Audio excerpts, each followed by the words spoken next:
ჯერ ყირიმი, შემდეგ კი დანარჩენი უკრაინა. ეს იყო პუტინის გეგმა 2014 წლიდან, რადგან ის ყირიმს თავისი შეჭრის საწყის წერტილად მიიჩნევდა. ყველაფერი ყირიმით დაიწყო და ახლა ყირიმითვე დასრულდება. მოულოდნელად რაღაც შეიცვალა ნახევარკუნძულზე და პუტინის ყველა გეგმა დაამსხვრია.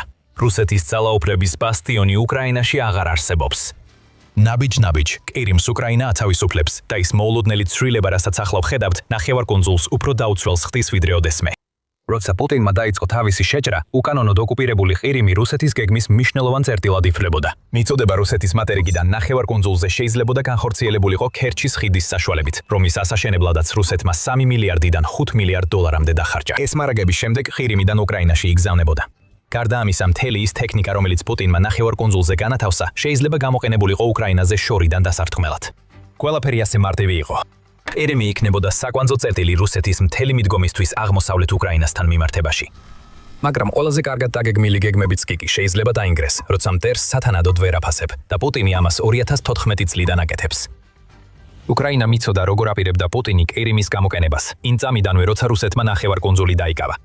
და მიუხედავად იმისა, რომ უკრაინის მოქმედებები რუსეთის წინააღმდეგ ყირიმში 2022 წლიდან ბევრ ყურადღებას იპყრობს, რეალობა ისაა, რომ უკრაინა თითქმის ნახევარკუნძულის ანექსიის დღიდანვე ემზადებოდა და ნაბიჯ-ნაბიჯ ამუშავებდა კამპანიას ყიმი რუსეთისგან დაბრუნებისთვის.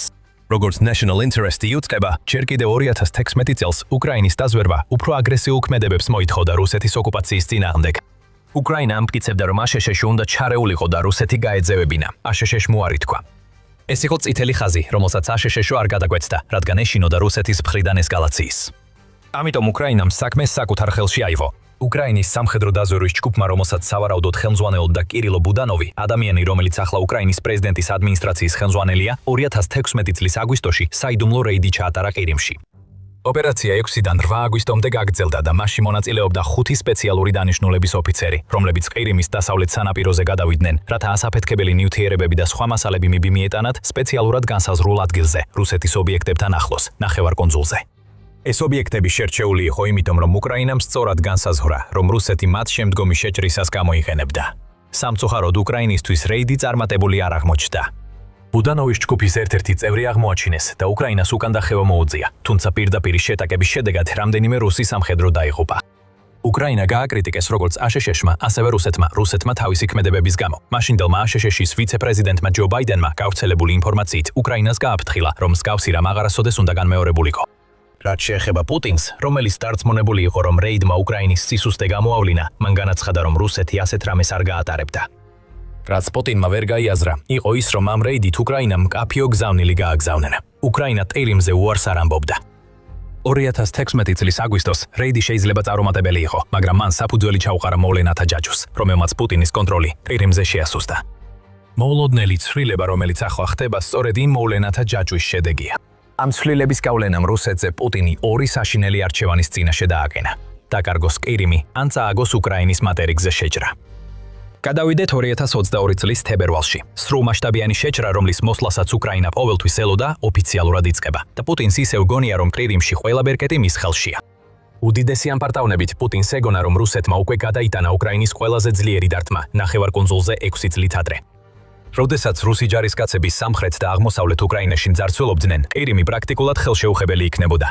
უკრაინას რეალური საზღვაო ძალები არ ჰქონდა. შავი ზღვის ფლოტი პატრულირებდა იმ წყლებს, რომლებმაც ფლოტს სახელი მისცა და ყირიმში სახმელეთო გზით შეჭრა მხოლოდ იმ შემთხვევაში იყო შესაძლებელი, თუ უკრაინა მზად იქნებოდა 10,000-ობით, თუ არა 100,000-ობით ჯარისკაცის დაკარგვაზე, შეგნებულად გაგზავნიდა მათ სასიკვდილო ხაფანში. ტექნიკა და ჯარები ქერჩის ხიდზე გადადიოდნენ და ყირიმში შედიოდნენ, რათა შემდეგ უკრაინაში გადასულიყვნენ და ყველა გეგმა, რომელიც ვლადიმირ პუტინმა შეიმუშავა, თითქოს კარგად მიდიოდა. შემდეგ კი ყველაფერი შეიცვალა. ქერჩის ხიდი, ვლადიმირ პუტინის მონუმენტი, რუსეთის თითქოს და წარმატებისთვის ყირიმში ქვეყნის სამიზნე გახდა, რომელსაც რეალური საზღვაო ძალები არ ჰქონდა. ცივ შემოდგომის დილას 2022 წლის ოქტომბერში ყველაფერი ჩვეულებრივად გამოიყურებოდა 12 მილიან ხიდზე, სადაც ჩვეულებრივ დღეში დაახლოებით 15,000 მანქანა გადაადგილდებოდა. დილით მოძრაობა მსუბუქი იყო, თუმცა დღის განმავლობაში ის გაიზრდებოდა. ვამბობთ გაიზრდებოდა, რადგან უკრაინას სხვა გვაგეგმები ჰქონდა. როდესაც დიდი მატარებელი საწოვით მიემართებოდა ყირიმისკენ, ქერჩის ხიდზე სატვირთო მანქანა აფეთქდა. სათვალთვალო კამერით დაფიქსირებული აფეთქება ადგილობრივი დროით 6:07-ზე მოხდა და მან რუსული მატარებელი გაანადგურა. საწვავის ავზები დაიხეთქა თეთრად გახურებული ცეცხლოვანი ბურთის გამო, რომელმაც ისინი მოიცვა. გზის მონაკვეთი ნაწილებად დაიშალა და ბურჯი განადგურდა. უკრაინამ ახლახან დაარტყა კერჩის ხიდს და რუსეთი ამას არ ელოდა. 2016 წლის აგვისტოს გამოცდილება გათვალისწინებული იყო და ერთ წამში უკრაინამ პუტინს აჩვენა, რომ მას უკრაინის სამხედრო დაზვერვისგან ბევრად მეტი საფრთხე ელოდა, ვიდრე ეგონა. და შემდეგ წლებში კერჩის ხიდი კიდევ რამდენჯერმე გახდა სამიზნე. შემდგომი თავდასხმა 2023 წელს კიდევ ერთხელ შეარყია ხიდი. 2 წლის შემდეგ უკრაინის უსაფრთხოების სამსახურმა შეძლო წყალქვეშა ასაფეთქებელი მოწყობილობების დამონტაჟება კერჩის ხიდის საკრდენებზე ოპერაციის ფარგლებში, რომელიც რამდენიმე თვე გაგრძელდა. ეს მოწყობილობები აფეთქდა 2025 წლის ივნისში, რაც კიდევ ერთი გზავნილი იყო პუტინისთვის, რომ ის ვერ იცავს ხიდს, რომელიც მისთვის ყველაფერს ნიშნავს. შემდეგ 2026 წლის 4 მაისს გავრცელდა ინფორმაცია, რომ უკრაინულმა საზღვაო დრონებმა მთლიანად გაანადგურეს ფესებეს ნავის ეკიპაჟი, რომელიც კერჩის ხიდს იცავდა, რაც მომავალი თავდასხმისთვის მზადების ნაწილი იყო. რუსეთს მხოლოდ ვარაუდი შეუძლია, ხოლო უკრაინას სიხარულით აძლევს პარანოიას გასაქანს, როცა რუსეთის 9 ზვაური დაკრძალულია. კერჩის ხიდზე განმეორებითმა დართმევმა პუტინს აჩვენა, რომ მისი კონტროლი ყირიმზე ისეთი აბსოლუტური არ არის, როგორც მას სჯეროდა. ქვეყანა, რომელსაც რეალური საზღვაო ფლოტი არ ყავს, ურტკამს ხიდს, რომელიც რუსეთს ეხმარება ჯარისკაცებისა და მარაგების წყლით გადაზიდვაში. და ეს ის არის, რაც არასდროს უნდა მომხდარიყო. ყირიმი, როგორც მატერიკულ უკრაინაში შეჭრის ინსტრუმენტი, სერიოზულადაა შესუსტებული. მაგრამ აი პუტინი იფიქრებდა, რომ რუსეთს მაინც შავი ზღვის ფლოტი დარჩა. გარდა იმისა, რომ ასე ზუსტად არ არის. რაკეტების, საჰაერო დრონებისა და სულ უფრო დახვეწილი საზღვაო დრონების გამოყენებით, უკრაინამ დიდი ზიანი მიაყენა რუსულ სამხედრო გემებს, რომლებიც ყირიმში შესასვლელ ყველა საზღვაო მარშრუტს უნდა იცავდნენ. შავი ზღვის ფლოტის დაახლოებით 1/3 უკრაინამ გაანადგურა, ხოლო დანარჩენი ტრადიციული ბაზიდან ყირიმის სევასტოპოლის პორტიდან გაიყვანეს. ეხლა რუსეთის გემები ნოვოროსიისკში იმალებიან, სადაც ისინი ძირითადად მხოლოდ უკრაინაზე შორმანძილზე დარტყმებისთვის გამოიყენება, რადგან შავი ზღვის კონტროლი ვერ მოიპოვეს. უკრაინის შავი ზღვის კამპანიის შედეგად ყირიმის გათავისუფლების პაზლის კიდევ ერთი ნაწილი თავის ადგილზე დადგა. საზღვაო გზები ახლა უფრო ღია, ვიდრე ოდესმე ყოფილა, რაც ყირიმს კიდევ უფრო დაუცველს ხდის. რაც უნდა დაცულად ეგონა პუტინს მისი გეგმა, უკრაინა თავის გეგმას ასრულებდა. ჟურნალი National Interest აღნიშნავს, რომ ბენ ჰოჯესმა, რომელიც აშერეშოსის სახმელეთო ჯარების ყოფილი სარდალია ევროპაში, თავიდანვე გაუსვა ხაზი იმას, თუ რა უნდა ყოფილიყო უკრაინის გეგმა. ყირიმი ჯერ უნდა იყოს იზოლირებული, შემდეგ კი ის უნდა გახდეს გამოუსადეგარი რუსეთისთვის, როგორც სამხედრო თავშესაფარი. ზუსტად ამას აკეთებდა უკრაინა ბოლო რამდენიმე წლის განმავლობაში. შავი ზღვის ფლოტის განადგურება ნიშნავს, რომ ყირიმში და ყირიმიდან ზღვით გადაადგილება შავი ზღვის გავლით ახლა შეუძლებელია. კერჩის ხიდზე თავდასხმებმა რუსეთს სხვა არჩევანი არ დაუტოვა, გარდა იმისა, რომ შეწყვიტოს ამ მილიარდობით დოლარის ღირებულების პუტინის ქედმაღლობის მონუმენტის გამოყენება სამხედრო ტექნიკის ყირიმში გადასატანად. უკვე 2024 წლის მაისში კიევ ინდეპენდენტმა გაავრცელა ინფორმაცია, რომ რუსეთი აღარ იყენებდა კერჩის ხიდს ფრონტის ხაზზე მყოფი ჯარების მომარაგებისთვის. უკრაინის თავდასხმებმა ეს ძალიან სახიფათო გახადა. იზოლაცია უკვე მოხდა. ეხლა მოულოდნელი ცვლილება მოხდა, რომელმაც პუტინის გეგმები ყირიმთან დაკავშირებით თავდაყირა დააყენა. მას შემდეგ, რაც ნახევარკუნძული ძირითადად იზოლირებულია, უკრაინა ჰოჯის გეგმის მეორე ნაწილს ასრულებს და ნახევარკუნძულს რუსეთისთვის სამხედრო აქტივად სრულიად უსარგებლოს ხდის. როგორ? ყირიმის საჰაერო თავდაცვა გასაოცარი სისწრაფით ნადგურდება, რაც რუსეთს მძიმე გასაჭირში აქტებს. მაგრამ სანამ ამაზე უფრო დეტალურად ვისაუბრებთ, შეგახსენებთ, რომ თქვენ უყურებთ The Military Shows. თუ არხიდან ინფორმაციას იღებთ, არ დაგავიწყდეთ გამოწერა, რომ ჩვენი სხვა ვიდეოებიც ნახოთ. მას შემდეგ, რაც უკრაინამ შავი ზღვის ფლოტი მნიშვნელოვნად დაასუსტა და კერჩის ხიდის გამოყენება შეუძლებელი გახადა, მან დაიწყო ფართომასშტაბიანი კამპანია, რათა გაანადგუროს პუტინის მიერ ყირიმში განთავსებული საჰაერო თავდაცვა. დრონებისა და რაკეტების დარტყმები ყველაფერს მიზანში იღებს. ლოგისტიკური კვანძები, რადარის სისტემები და მთელი საჰაერო თავდაცვის ბატარეები თითქმის ყოველ კვირას იწვის ყირიმში, რადგან უკრაინა ცდილობს შეამციროს მრავალფენიანი საჰაერო თავდაცვის სიმჭიდროვე, რომელიც რუსეთმა ნახევარკუნძულზე განათავსა. რუსეთის საჰაერო თავდაცვის სისტემების ყოველთვიური განადგურება ახლა უკვე ჩვეულებრივი მოვლენაა და მარტი ამის იდეალური მაგალითი იყო. 15 აპრილის ანგარიშში უკრაინფორმა აღნიშნა, რომ უკრაინული შეტევების შედეგად ოკუპირებულ ყირიმსა და სხვა ოკუპირებულ ტერიტორიებზე განადგურდა რუსეთის 54 საჰაერო თავდაცვის ერთეული, მათ შორის 15 რადარი და 39 საზემიტო სარაკეტო გამშვები. მარტის 9-მა მხოლოდ ერთ დღეში გამოიწვია დარტყმა, რომელმაც გაანადგურა ყირიმის 2 რადომი, ასევე ნებო-იუის რადარის სისტემა და 5N-84-ია ობორონა 14-ის რადარი. ეს მხოლოდ მაგალითია. უკრაინა დიდი ხანია ესვრის საჰაერო თავდაცვის სისტემებს. ყირიმში განხორციელებული ყოველი დარტყმა ასუსტებს იმ დაცვას, რომელიც პუტინმა დააყენა. და როდესაც უკრაინა აღმოსავლეთსა და სამხრეთში ოკუპირებულ ტერიტორიებზე საჰაერო თავდაცვას ანადგურებს, ის ქმნის უსაფრთხო საჰაერო დერეფნებს, რომლითაც კიდევ უფრო მეტ დრონსა და რაკეტას გაუშვებს ყირიმის მიმართულებით. და ეს არის მოულოდნელი ცვლილება. ახლა ყირიმი თითქმის სურვილისამებრ გახსნილია თავდასხმებისთვის, რადგან უკვე არსებობს ხვრელები, რომლებიც უკრაინას დარტყმის საშუალებას აძლევს. კიევის ეროვნული უნივერსიტეტის პოლიტიკურ მეცნიერებათა პროფესორი კიევ-მოჰილას აკადემიიდან ტარას კუზიო სტრატეგიას განმარტავს. უკრაინა ანადგურებს რუსეთის საჰაერო თავდაცვის სისტემებს ყველგან, არა მხოლოდ ყირიმში, რათა შექმნას უსაფრთხოდ ერეფნები, საშუალო და გრძელდისტანციური დათმებისთვის რუსეთის ხაზების მიღმა. ამ განცხადების მეორე ნაწილი პუტინისთვის ისეთივე პრობლემაა, როგორც უკრაინის მიერ თავად ყირიმის დასუსტება. როდესაც ყირიმის საჰაერო თავდაცვის სისტემები ერთის შემდეგ ერთი ინგრევა, უკრაინას შეუძლია გაგზავნოს თავისი ძლიერი გრძელდისტანციური დრონები, მაგალითად ფლამინგო, ყირიმზე და თავად რუსეთში. ის, რაც მთელი რუსეთისთვის დაცვის საკრდენი უნდა ყოფილიყო, გადაიქცა იზოლირებულ და სულ უფრო უსარგებლო ნახევარკუნძულად. უკრაინამ ასევე გონივრულად მიუდგა ამ საკითხს. უკრაინის სამხედრო დაზვერვამ ანუ ჰურმა სახელი გაითქვა ყირიმში საჰაერო თავდაცვის სისტემების განადგურებით. განსაკუთრებით მოჩვენებების დანაყოფი სპეციალიზირებულია რუსეთის საუკეთესო საჰაერო თავდაცვის სისტემების, მათ შორის S-300, S-400 და ბუკის განადგურებაში. ზუსტი დარტყმები მოჩვენებების მთავარ ტაქტიკად იქცა და ეს დარტყმები კარგადაა გათვლილი. საჰაერო თავდაცვის ბატარეების განადგურება ერთი რამეა, მაგრამ რადარის სისტემების მუდმივი მიზანში ამოღება ყირიმში ნამდვილად აზიანებს პუტინის კონტროლს ნახევარკუნძულზე. რატომ? ხომიცი რადარები ძვირად ღირებული და რთული ასაშენებელია. ასე იყო მაშინაც კი, სანამ პუტინი თავის შეჭრას დაიწყებდა. მაგრამ ახლა რუსეთი დასავლეთის სანქციების წნეხის ქვეშაა, რაც კიდევ უფრო ართულებს და აძვირებს მისთვის საჭირო ნაწილების მოძიებას ახალი რადარების ასაშენებლად. როდესაც რადარები აღარ არის, მთელი საჰაერო თავდაცვის ბატარეები უსარგებლო ხდება. ისინი ვერ ესვრიან იმას, რასაც ვერ ხედავენ, რაც პუტინსა და მის გარემოცვას განადგურებულ სტოვებს, როცა უყურებენ, როგორ დაფრინავენ უკრაინული დრონები უძლური საჰაერო თავდაცვის სისტემების თავზე, რომლებიც განადგურებული რადარების გვერდით განან. ეხლა ეს ხარვეზები უკვე გამოიყენება. მოულოდნელი ცვლილება დასრულდა. ახლა უკრაინა შეუძლია ყირიმის მიმართ თავისი ბრწყინვალე სტრატეგია კიდევ უფრო გააძლიეროს. უკრაინის სამხედრო დაზვერვა აგრძელებს ყირიმის მიზანში ამოღებას, უკრაინის უპილოტო სისტემების ძალებთან ერთად. მარტსა და აპრილში უკრაინამ ყირიმში და ოკუპირებულ ტერიტორიაზე რუსეთის საჰაერო თავდაცვის წინააღმდეგ 66 დარტყმა განახორციელა, რაც მარტში 39 და აპრილში 37 დარტყმას შეადგენს. წინა ორ თვეში უკრაინამ თითქმის 50 ასეთი დარტყმა განახორციელა, რადგან 2025 წლის ბოლოს შემდეგ რუსეთის საჰაერო თავდაცვის წინააღმდეგ თავდასხმების რაოდენობა დაახლოებით 300%-ით გაზარდა. ყირიმი უკრაინისთვის ოკუპირებულ ტერიტორიებთან ბრძოლისას ყველაზე დიდი ყურადღების ცენტრშია. 173 გეოლოკირებული და დადასტურებული დარტყმიდან, რომლებიც უკრაინამ რუსეთის წინააღმდეგ ამ ტერიტორიებზე განახორციელა, 100 ყირიმში მოხდა, ითხოვინება ტოჩნის კოლექტივი.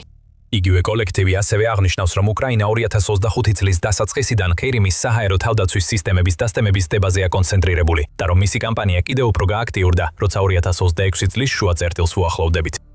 რაც ამ გამკაცრებულ მიდგომაში ჩანს არის ის, რომ პუტინს არ აქვს პასუხი იმაზე, რასაც უკრაინა ყირიმში აკეთებს. ეს მარტივია, რომ რუსეთს რაიმეს გაკეთება შეეძლოს ამ თავდასხმებთან დაკავშირებით აუცილებლად გააკეთებდა. მაგრამ ხედავთ, რომ ყირიმის საჰაერო თავდაცვის სისტემები თვეთვეობით უფრო და უფრო ზიანდება და აქედან რუსეთისთვის მდგომარეობა მხოლოდ გაუარესდება. ამ ტიპის თავდასხმები ჰოჯის გეგმის მეორე ნაწილს ემსახურება, რაც გულისხმობს ყირიმის სამხედრო თვალსაზრისით გამოუსადეგარად ქცევას რუსეთისთვის. მაგრამ უკრაინა კიდევ უფრო შორს მიდის. გარდა იმისა, რომ მუდმივი დარტყმებით აიძულებს პუტინს ყირიმზე კონტროლის დათმობას და მის გათავისუფლებაზე მუშაობს, ახლა უკრაინა ყირიმის სისუსტეს იყენებს, რათა უფრო ღრმად დაარტყას რუსეთის ტერიტორიაზე. ამის გარდა ყირიმის შეტევითი პოტენციალი თანდათან მცირდება. ნახევარკუნძულიდან უკრაინის მიმართულებით უშვებენ დრონებსა და რაკეტებს. როდესაც უფრო მეტი საჰაერო თავდაცვა ნადგურდება, ის ობიექტები და ინფრასტრუქტურა, რომლებიც ამ გაშვებებს უზრუნველყოფს, სამიზნეებად იქცევა. უკვე ვიწყებთ ამის ხილვას. 2 აპრილს გავრცელდა ინფორმაცია, რომ უკრაინამ ყირიმში ავიაბაზას დაარტყა, რის შედეგადაც განადგურდა ორიონის დრონების ბაზა და AN-72P ტიპის თვითმფრინავი. აპრილის ბოლოსკენ უკრაინის სპეციალურმა ძალებმა ყირიმში ისკანდერის რაკეტების საცავი დაარტყეს.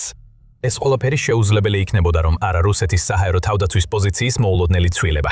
დაცვა შესუსტებულია და პუტინის დანარჩენი სამხედრო ტექნიკა ყირიმში სამიზნედ იქცა. მაშ, ახლა რა მდგომარეობაშია პუტინის კონტროლი ყირიმზე? რუსეთი ჯერ კიდევ აკონტროლებს ნახევარკუნძულს, რა თქმა უნდა, მაგრამ ეს კონტროლი თანდათან სუსტდება. კერჩის ხიდი პრაქტიკულად გამოუსადეგარი გახდა სამხედრო თვალსაზრისით, ხოლო შავი ზღვის ფლოტი, რომელიც ყირიმიდან უნდა განლაგებულიყო, პირიქით მაქსიმალურად შორს გაცურავს ნახევარკუნძულისგან. მაგრამ სწორედ საჰაერო თავდაცვის პრობლემა არის ის, რაც რუსეთისთვის ყველაზე სერიოზულ პრობლემას წარმოადგენს. საჰაერო თავდაცვის ბატარეები, რადარები და ის აღჭურვილობა, რომელსაც ისინი იცავენ, მიწასთან არის გასწორებული. და ეს პუტინს ნამდვილ დილემასთან ავენებს. მომარაგება თუ მიტოვება. თუ პუტინი აპირებს ყირიმის შენარჩუნებას, მას ეს უნდა გააკეთოს იმ სისტემების მიწოდებით, რომლებსაც უკრაინა ანადგურებს ყირიმში. ამისთვის საჭიროა სისტემების გამოყვანა ან ოკუპირებული ტერიტორიებიდან, ან თავად რუსეთის შიგნიდან.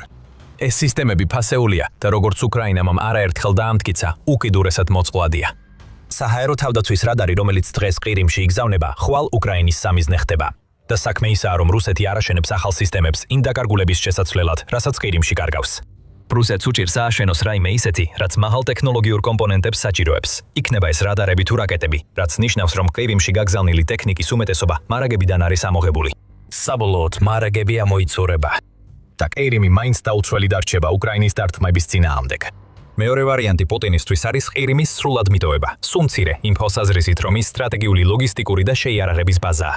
ეს ყირიმს ფაქტობრივად უსარგებლოს გახდის მატერიკულ უკრაინაში შეჭრის ხელშეწყობის თვალსაზრისით, მაგრამ ეს მაინც იმას ნიშნავს, რომ ტექნიკა, რომელიც უბრალოდ ნადგურდება ნახევარკუნძულზე, შეიძლება ცოტა უფრო დიდხანს გადარჩეს რუსეთში ან სხვა ოკუპირებულ ტერიტორიებზე. თავარი უარყოფითი მხარე აქ არის ის, რომ ყირიმის განადგურებული თავდაცვების აღდგენისგან უარის თქმა სრულად იზოლაციაში ტოვებს დაახლოებით 800,000 რუს მოქალაქეს, რომლებიც ანექსიის შემდეგ გადავიდნენ ყირიმში, ასევე 10,000-ობით რუს ჯარისკაცს ნახევარკუნძულზე.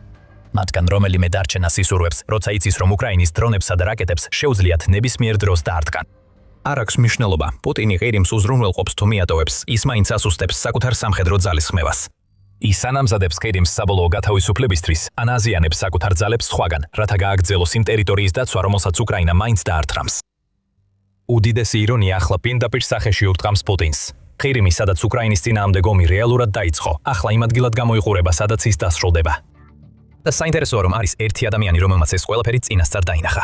2022 წლის აგვისტოში უკრაინის პრეზიდენტმა ვოლოდიმირ ზელენსკიმ მიმართა ყირიმის პლატფორმას და ისაუბრა უკრაინის გაზრახვაზე, გაათავისუფლოს ყირიმი და იყო რაღაც კონკრეტული, რაც ზელენსკიმ თქვა და რამაც ჩვენი ყურადღება მიიპყრო. და მინდა ხაზი გაუსვა, რომ უკრაინისთვის ყირიმი უბრალოდ ტერიტორია არ არის, არც გეოპოლიტიკურ თამაში ჩიპი როგორც ტერორისტული სახელმწიფოსთვის. უკრაინისთვის ყირიმი ჩვენი ხალხის, ჩვენი საზოგადოების ნაწილია, ადამიანთა საზოგადოება, რომელთაც ჩვენ თავისუფლებას დაუძღვევთ და თანამედროვე ცხოვრებას აღუდგენთ, განაცხადა ზელენსკიმ. უკრაინამ რუსეთს თავიდანვე ზუსტად უთხრა, რას აპირებდა. ყირიმი არასდროს გადაეცემოდა. ეხლა ვხედავთ, რომ ზელენსკი და უკრაინა ასრულებენ 2022 წლის აგვისტოში მიცემულ დაპირებებს. პუტინის კონტროლი ნახევარკუნძულზე, რომელიც 2014 წელს მიითვისა, არასდროს ყოფილა ასეთი სუსტი.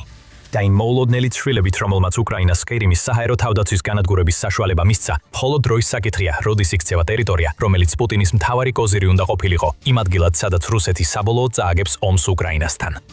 ყირიმის სრული გათავისუფლება უკვე დაიწყო. უკრაინის მთავარი გეგმა წარმატებით ხორციელდება და პუტინს არაფრის გაკეთება არ შეუძლია, რომ ეს შეაჩეროს. ყველაფერი, რასაც ახლა უკრაინა აკეთებს, მიმართულია ერთი მიზნისკენ, რაც ოკუპირებულ ყირიმს ომიდან სრულად გამოთიშავს. ქერჩის ხიდის სრული განადგურება. ამ და უკრაინის დანარჩენი გეგმის შესახებ უფრო მეც გაიგებთ ჩვენი ვიდეოს ყურებით. თუ მოგეწონათ ეს ვიდეო, არ დაგავიწყდეთ გამოიწეროთ The Military Show, რომ ნახოთ მეტი ჩვენი მასალა უკრაინის სტრატეგიაზე ანექსირებული ნახევარკუნძულის მიმართ. და როგორც ყოველთვის, მადლობას გიხდით ყურებისთვის.